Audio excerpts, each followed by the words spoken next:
Comenzamos un nuevo tema los jueves, tema muy necesario de charlar y muy oportuno en este encuentro de jueves que tenemos. Vamos a estar hablando de la ansiedad y quisiera en estos jueves compartir este tema y tratar de buscar desde la pauta bíblica y desde los consejos de las escrituras cómo dar la vuelta a este tema, a la ansiedad que todos tenemos, la ansiedad que todos asimilamos internamente, pero que a veces no tenemos conceptos, y lo digo en primera persona, no tenemos conceptos, digamos, claros, sanos, desde el punto de vista bíblico, y las ideas que no convienen o las ideas que no son sanas, generalmente agravan el problema. Y en esta primera oportunidad quisiera leer un cuento que es muy simple, pero esos cuentos infantiles, pero que dan en la pauta de esta situación. Dice, cada mañana, antes de salir de la casa, la pequeña Lía tenía que revisar su cartera del colegio, preocupada por si algo se le olvidaba. También revisaba su habitación, preocupada por si se había dejado la ventana abierta o algo mal colocado, o tal vez la luz encendida, hasta que no revisaba todo y comprobaba que todo estaba bien. Lía no podía entonces salir de su casa para ir al cole si no revisaba todo a la perfección. Cuando iba de camino al cole también solía preocuparse y revisaba mentalmente que hubiese hecho todos los deberes y hubiese tomado todo el material necesario. A veces se angustiaba mucho porque pensaba que algo se le había olvidado y se imaginaba que la profesora se enfada mucho con ella. Pero raras veces se le olvidaba algo. Lía era una niña muy responsable y casi siempre llevaba todo hecho y preparado. Pero a Lía le preocupaba muchas más cosas. Se preocupaba antes de salir de casa porque pensaba que pasaría en ella si se manchaba la ropa y su mamá la regañaba. También se preocupaba antes que alguien saliera de viaje. ¿Qué pasaría si a alguien le pasa algo? Lía se preocupaba mucho para que estas cosas no ocurrieran. Trataba de controlarlo todo, pero no siempre era posible hacerlo. A veces no podía dormir, porque eran muchas sus preocupaciones sobre todas las cosas que debía hacer al día siguiente, o en los próximos días, o sobre ciertas cosas que le causaban miedo o terror. Ocurría que Lía se despertaba muchas mañanas bastante cansada y le costaba rendir en clase. Y una mañana Lía se miró en el espejo y vio algo extraño en su cabeza. Tenía allí mismo un bosque entero de preocupaciones. Los árboles tenían las ramas enredadas unas con otras, frondosos, llenos de ramas, pero sin apenas flores. Un bosque entero de preocupaciones poblaba su cabeza y apenas le dejaba pensar, ni hacer otra cosa que no fuera preocuparse. Lía recordó que antes del bosque de las preocupaciones en su cabeza había un bonito jardín con muchas flores, algunos árboles y mucha calma. Un cuento infantil, pero nos habla de la preocupación. La preocupación es algo normal, común. Es la sensación de no controlar las cosas, lo cual no tenemos el control de todas las cosas a la perfección, como cuenta este simple relato. Y entonces nos preocupamos. Y muchas veces a esa preocupación le añadimos miedo y imaginaciones negativas hacia el futuro. Y eso genera en nuestra vida que esa preocupación empieza a ser como una asfixia a nuestra vida, a las emociones, y hace que nosotros estemos con reacciones corporales bastante difíciles de manejar. En algunos casos cuando hay una ansiedad extrema y en otros casos cuando hay una ansiedad que se sigue alimentando de la preocupación. Entonces, ¿cómo poder encontrar la calma en esta era de la ansiedad? San Pablo decía, no se inquieten por nada. Esto lo dice en el libro de Filipenses en el capítulo 4, versículo 6. La otra traducción, yo leí la NBI, pero la otra traducción dice, no se preocupen por nada. Pero me gusta la palabra inquieten. Este texto es un texto que ha sido muy leído, es un texto que ha sido muy mencionado, incluso en los momentos de consejería, cuando otra persona está en una selva de preocupación, o como en el caso de Lía, en la cabeza se van armando bosques y se van eliminando flores y calmas mentales, la gente le dice al otro, no te preocupes, no te inquietes, como dice Filipenses capítulo 4. Entonces es un texto muy conocido, pero es un texto radical. A mí me hubiera gustado que este texto dijera lo siguiente: inquiétense un poco menos de lo que lo hacen. Esa traducción mía sería un poco más compasiva, porque decir no se inquieten por nada es excluir algún montón de otras cosas que legítimamente pueden estar aceptadas como elementos justos para preocuparse. Es decir, hay elementos, si uno está pasando, como estamos pasando en este tiempo, y su trabajo por esta pandemia está tambaleando, preocuparse parece misericordioso y compasivo, como diciendo, bueno, es normal, porque la persona está en esa circunstancia. Sin embargo, el texto dice nada, ¿no? Yo hubiera puesto un poco menos. O, siguiendo el razonamiento anterior, inquietate, pero solo en situaciones extremas. Está bien, cuando pierdas el trabajo, cuando tengas un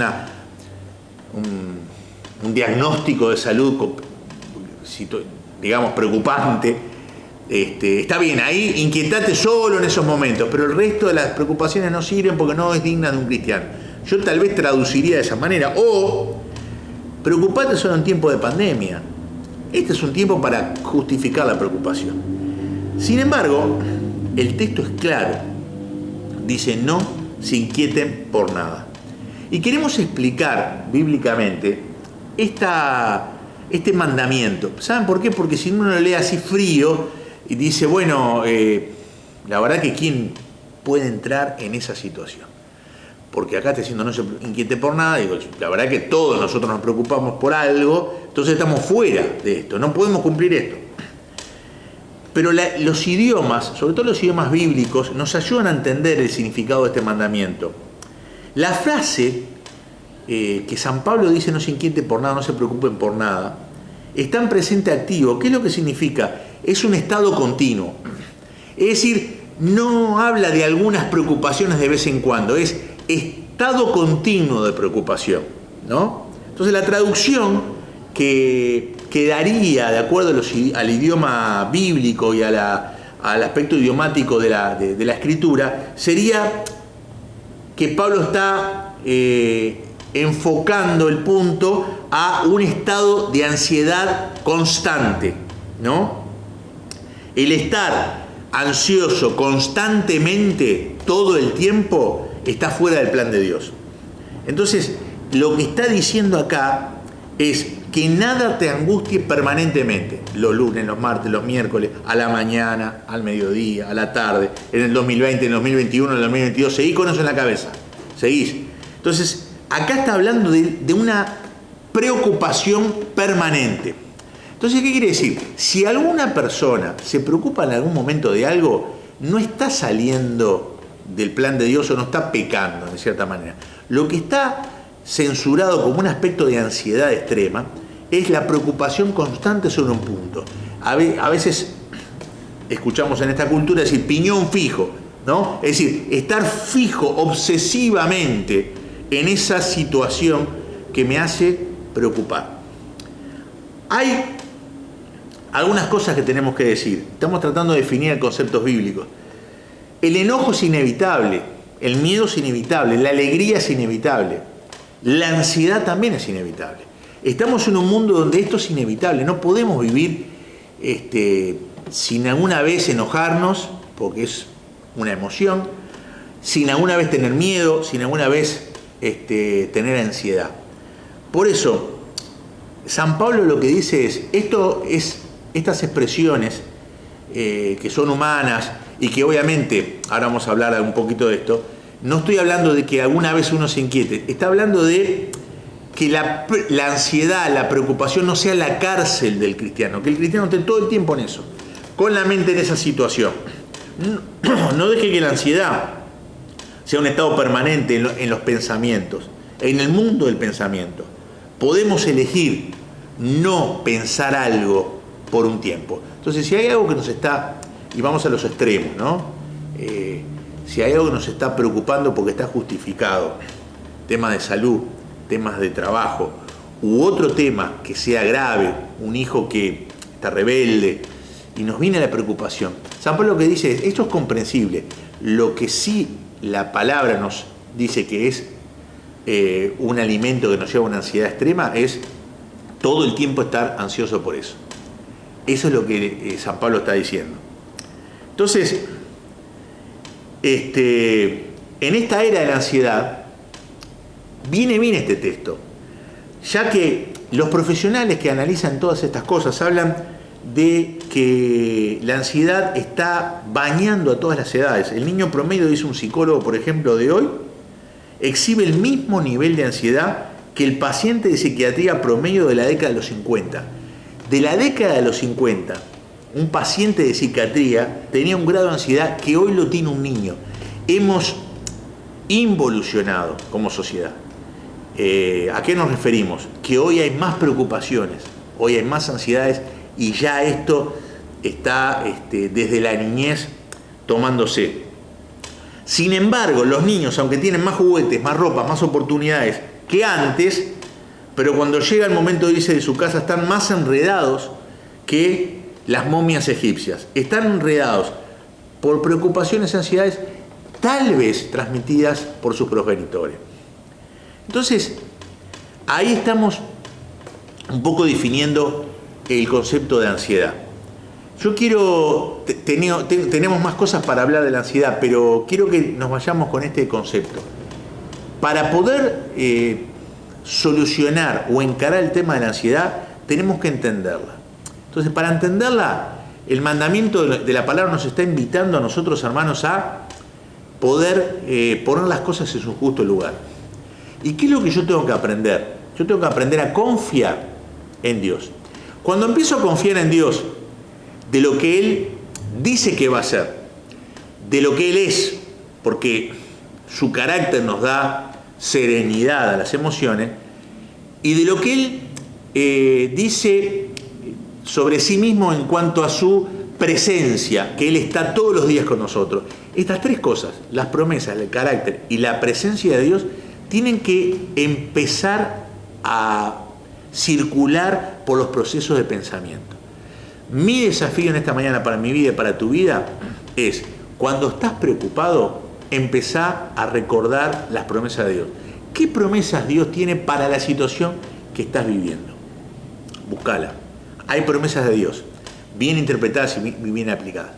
Empezá a pensar en el Dios en el que vos crees. Si Dios dice que es omnipotente, entonces puede darle una vuelta a mi situación. Si Dios dice que es omnipresente, entonces está conmigo. Sí, no estoy solo, no lo veo con los ojos físicos, pero no estoy solo. Empecemos a involucrar vitaminas espirituales a nuestra mente. Y para cerrar, somos dueños de los pensamientos. Ninguna persona es esclava de lo que piensa. Si una persona está permanentemente pensando en algo es porque decide hacerlo. La Biblia nos habla de esa autonomía en ese sentido. Necesitas transformarte en la renovación del entendimiento. ¿Qué significa? Vos podés pensar otra cosa. Entonces, empezá a pensar las cosas que te quitan la preocupación. Que Dios nos bendiga. Hasta la próxima.